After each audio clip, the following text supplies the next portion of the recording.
The most important question everybody should ask themselves at some point in their life. If you were a dumpling, what flavor would you be? Ever wondered if you made a different choice, took a different path, didn't get on that plane, said yes to that date? Who would you be now? Or rather, who would you have become? There's a word in Chinese, 一念之间, between the instance of thought. That's basically the story of my life, or the story of everyone's life. We make a decision in the split second of thought, and in the river of time, those instants weave into who we are.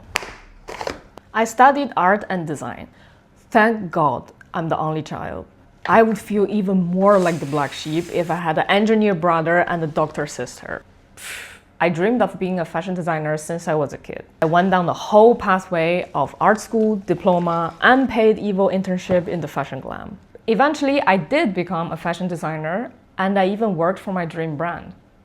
But somehow, all of that just made me feel empty, like a dumpling without stuffing inside. I have imagined many alternative pathways if I didn't study art, but none of them leads to having a YouTube channel about food. Truth is, I have no idea how to cook until I started dating my husband 9 years ago. He was shocked that I only have one spoon and a plate in my kitchen. With his arrival, more and more things start to appear. Cheese slicer, pickle jars, slow cooker, kitchen knife, cutleries that are actually a set, smoked paprika, sweet paprika, spicy paprika. More and more, that shitty unfurnished room felt like home. I started picking on a recipe here and there. I guess if you love food to a level of obsession, you're bound to dab your fingers in the kitchen sooner or later. Oh, and why would I say it's an obsession? Here I present the evidence. My illustration.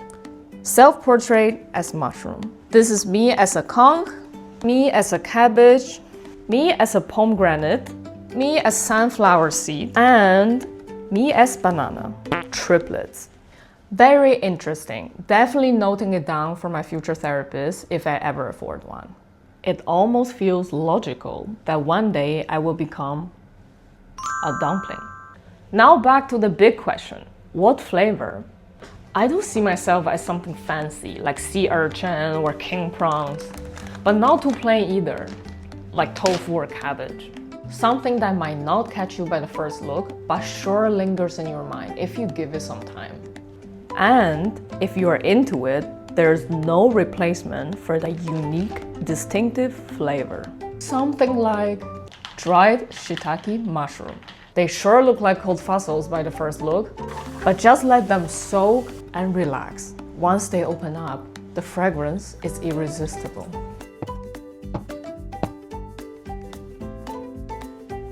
Top it up with a little spark and heat. The stuffing is complete. At first, I started making food videos for fun, a little delicious universe to escape to after my 9 to 5. During the week, I'm a fashion designer designing for Paris Fashion Week and outfits for rappers. And on the weekend, I'm making noodles with my imaginary grandma in the kitchen. These two worlds never crossed. I don't know if that's a conscious decision, but I'm a split person, and both sides are a part of me.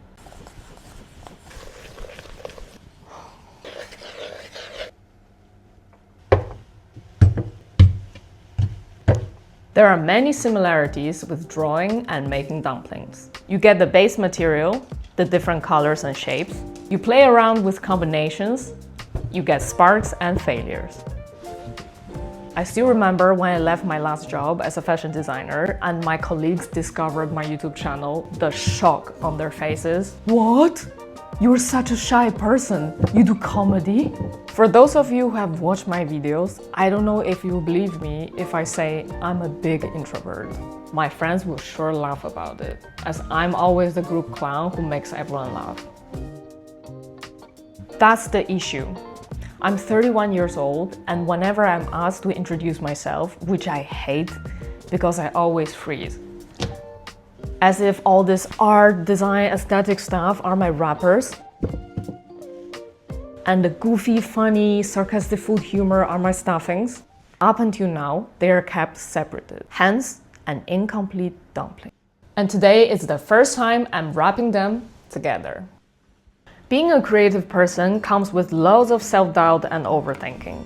And growing up as an Asian girl with the mindset, if you can't do it perfectly, don't start at all, makes it even worse. I have often joked that I'm a 70% quitter. I can pick up something fairly fast and get pretty good, like 70% good.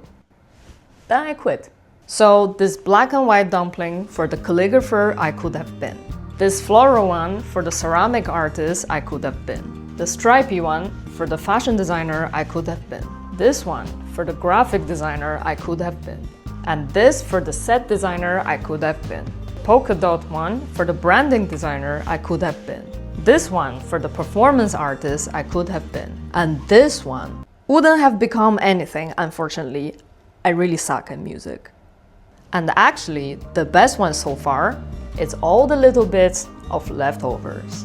I think the reason I love cooking is the sense of control and reward it gives me. I know if I pan fry them until golden, drizzle in the starch water, let them simmer for a bit, open the lid, and when all the water dries up, I get this golden crispy skirt every single time. This looks amazing.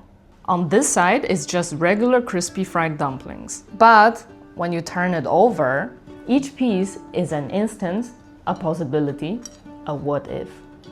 And all those bits together make up this one and only dumpling dish. I know from outside they look a little bit intimidating, but hear that crunch. See that juice bursting out.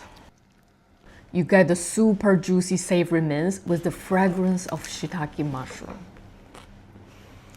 Every bite is layers of texture and flavor that explodes in your mouth.